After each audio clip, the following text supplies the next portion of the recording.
দেখতেই পাচ্ছ বন্ধু, আমি এখন যাচ্ছি তালতল হাট, যাতে বাইরে গেছি তো খাঁচে গরম লাগতেছিল। তো চলে আসতেছিলি একটা গাড়ি পালিয়ে গাড়িতে চাপে দিলি ফক করে। তো এই দেখছো এদিকে পৌঁছে গেলি, এদিকে 3 চিংড়ি রাস্তা।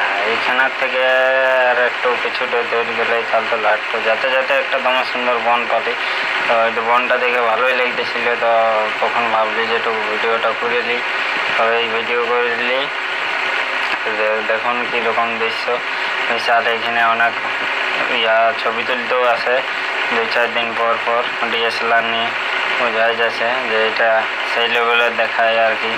এই আস্তে করে ইসলা যে গাড়ি চালাচ্ছে মনে হয় ঢোকায় মারা দিব পাচ্ছে। আর এদিকে গরুর হাট লাগিয়ে গেছে। তো গরুর হাটের মাঝে হক করে পাইরেন চলে যাবো। আর এইটা নিয়ে দাদুকে দেখতে পারি, দাদু সই আসে না। এদিকে গরুর হাট চলে আলি, মানে শেষ হয়ে গেল। আর এদিকে টিরা মুরগা গিলা বাপরে বাপ, যে দাম আগুন ধরা দিছে। আমি একটা মুরগা সোনা দেবো বলতেছি, তো যে দাম শুনে আমি আর দিতেই পারলি না। তো এই ছটফট এইটা নিয়ে বাইরে চলে যাবো।